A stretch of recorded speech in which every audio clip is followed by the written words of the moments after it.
Good afternoon, Year 4, and welcome to another 3 o'clock read.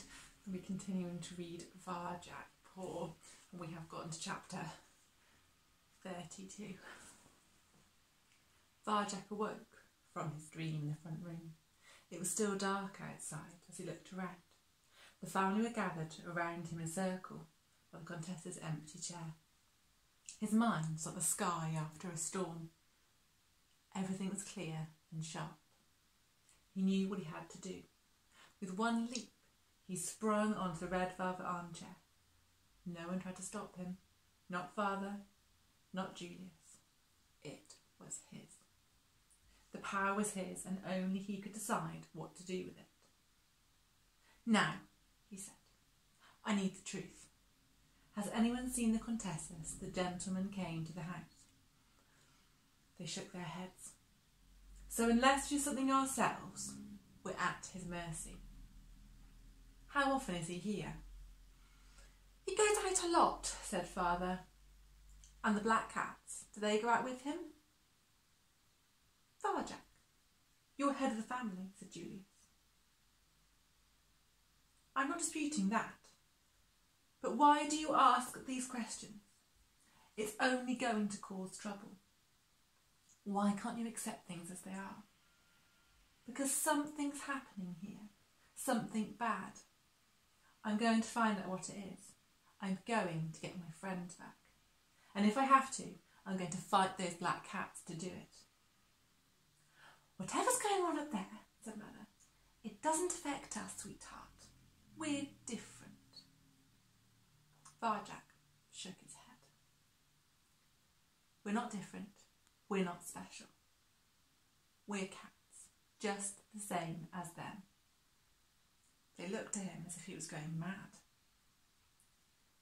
Didn't you hear what Holly said? She's right. Maybe not today, maybe not tomorrow, but one day soon, the gentleman's coming for us too. His cats killed the elder paw to stop us leaving. He's got something planned for us. I know he has. A murmur went around them. They were thinking about it, but they weren't convinced yet. Even if you're right, said father, how can you fight those black cats? They're too strong. The elder paw fought them, said Varjak.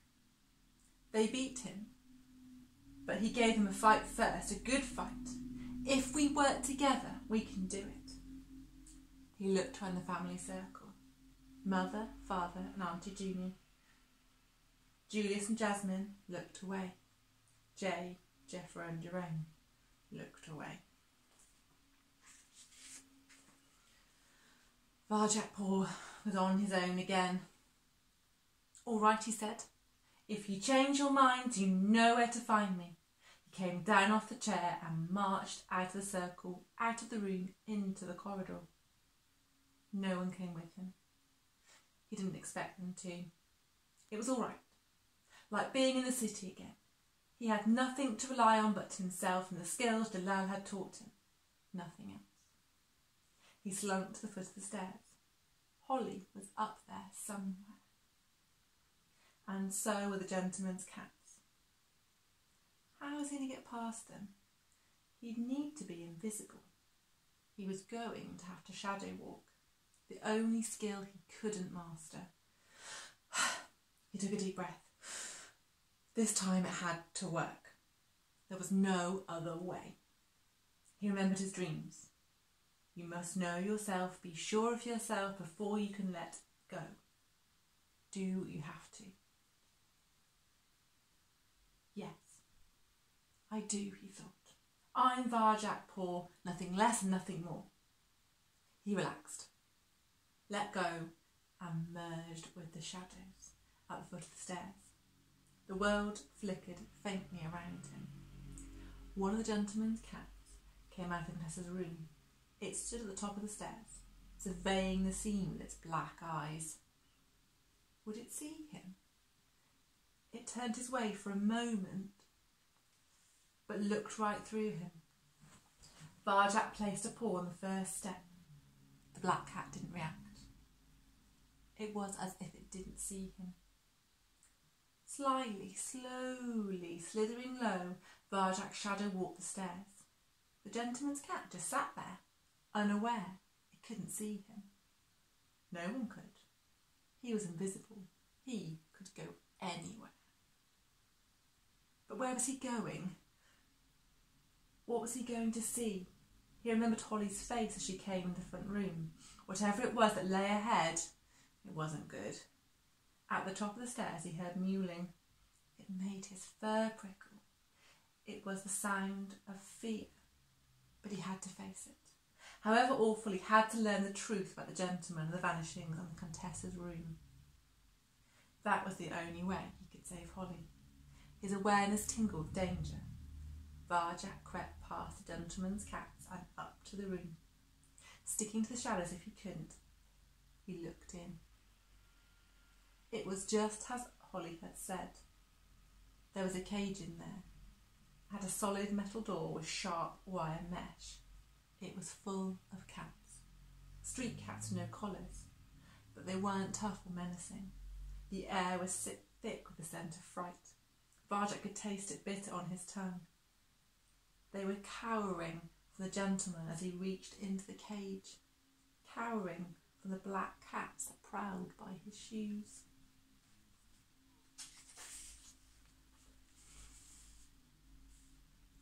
Varjak craned his head right back and saw the gentleman pluck at a tortoiseshell cat from the cage.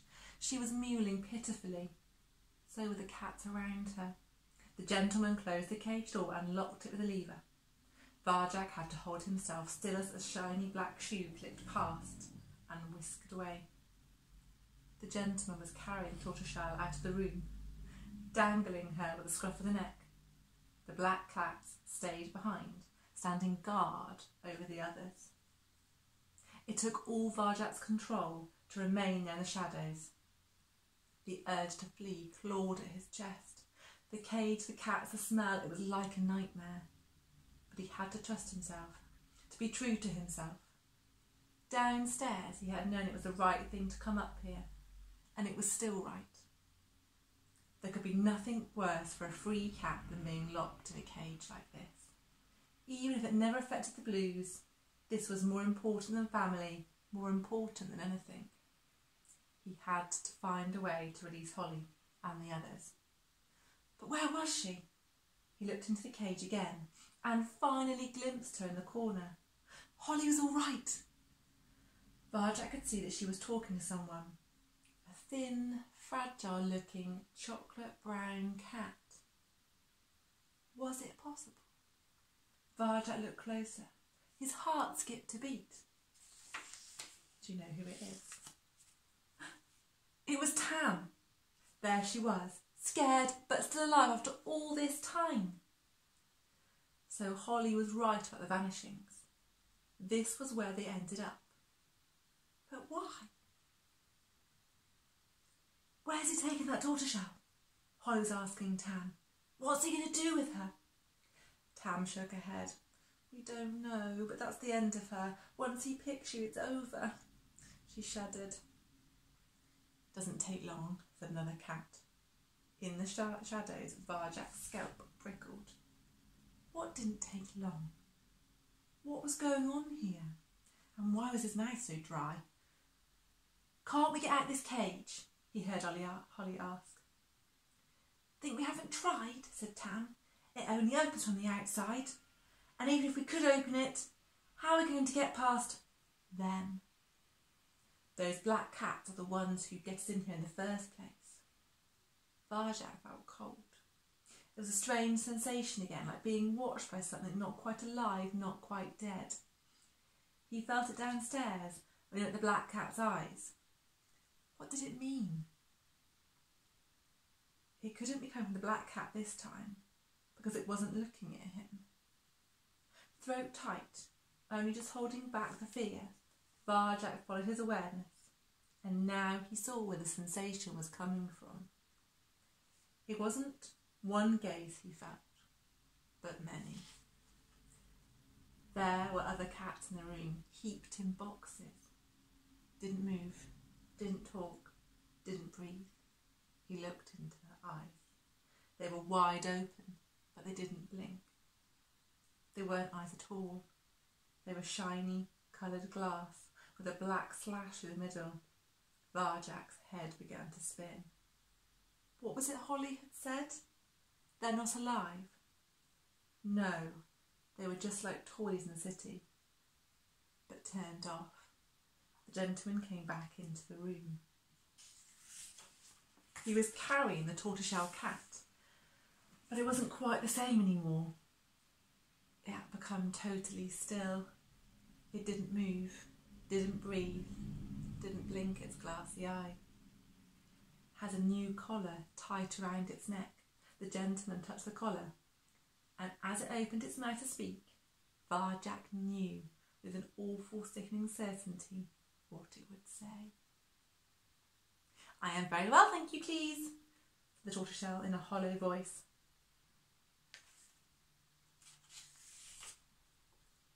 Its smiling head nodded up and down, until the gentleman touched its collar again, and it was still once more. It was a toy cat now, like the others, a perfect preserved, furry toy that seemed almost alive, because it once was. So were the rest of them, every last one, not quite alive, not quite dead, not cats anymore, but toys. Varjak wanted to scream. This was wrong.